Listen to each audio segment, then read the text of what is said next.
Monsieur le Président et chers collègues. Alors, ce plan d'action pour notre collectivité est essentiel, rien à dire là-dessus. Il faudrait même plutôt l'appeler plan de réaction à l'appauvrissement brutal de nos réserves en eau. Le changement climatique est violent, les dernières années nous le démontrent, et ce n'est pas qu'un changement au long cours. Le cycle de l'eau est largement et très immédiatement perturbé du fait de l'action humaine. Est-ce qu'on doit s'y résoudre et ne faire que s'adapter ? 2 points que j'aimerais souligner avant d'apporter mon évident soutien à ce plan. Tout d'abord, vous l'avez cité en toute fin, les services d'incendie et de secours ont énormément souffert les années précédentes. Ils ont été en première ligne pour défendre nos forêts, leurs habitants, humains ou non humains. Et il faut encore et toujours saluer leur travail et leur abnégation. Depuis des années, pourtant, ils réclament au conseil départemental des moyens humains, financiers, techniques pour assurer leur mission. Et le département fait la sourde oreille, pire, économise sur le dos de ces services essentiels. Donc les pompiers ne pourront assurer sereinement leur mission sans les moyens adaptés. Ce plan devra donc être accompagné, je l'espère, d'une sérieuse discussion avec Madame Dabin, la présidente du département. Enfin, ce plan dénote bien l'ambivalence qui va régner dans ce conseil, donc de votre façon de penser notre adaptation aux enjeux climatiques.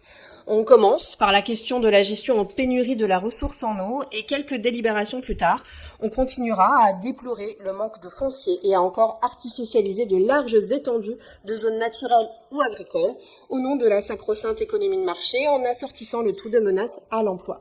CQFD. Merci. Merci madame. Alors, je réagis un petit peu à chaud, mais j'avoue que ce genre d'intervention m'énerve. M'énerve particulièrement parce que je ne vois vraiment pas quel est l'intérêt de propager des mensonges en permanence et de faire croire justement dans d'autres instances que ça correspond à la vérité.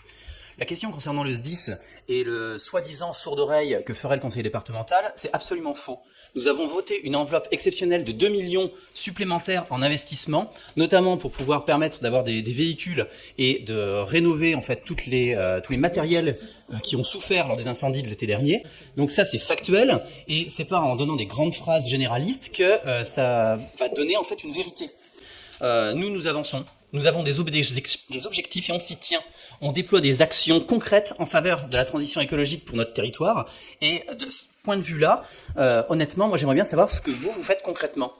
Vous brassez de l'air, probablement, certainement même parfois de l'air toxique.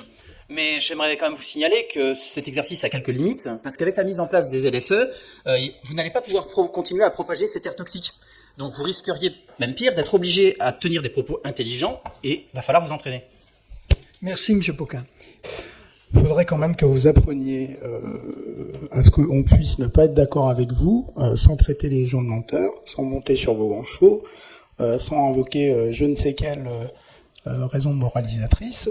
On est dans une instance démocratique, souffrez qu'on puisse ne pas toujours être d'accord avec vous et penser que vous ne faisiez pas bien les choses, sinon on se présenterait sur les mêmes listes.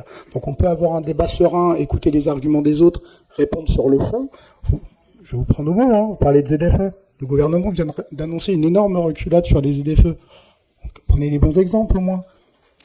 Faites pas comme si il n'y avait eu aucun problème au SDIS depuis 10 ans. La majorité actuelle au département, elle est là depuis 10 ans. Alors qu'il y a eu un rattrapage cette année, qu'on vient vous fasse. Enfin, acceptez qu'on ne soit pas d'accord. Si vous voulez que, là, ici, à chaque fois que vous faites quelque chose, on applaudisse des deux mains et qu'on a un grand sourire, ça ne sert à rien qu'on vienne siéger. Et quant à l'action qu'on fait ou pas, vous êtes dans la majorité, vous êtes vice-président, vous avez les leviers des services et du budget, donc c'est normal que vous fassiez des choses. Mais soyez un peu plus respectueux dans vos réponses quand on vous contredit. C'est pas très grave de ne pas être d'accord avec vous. Je vous remercie, monsieur le président.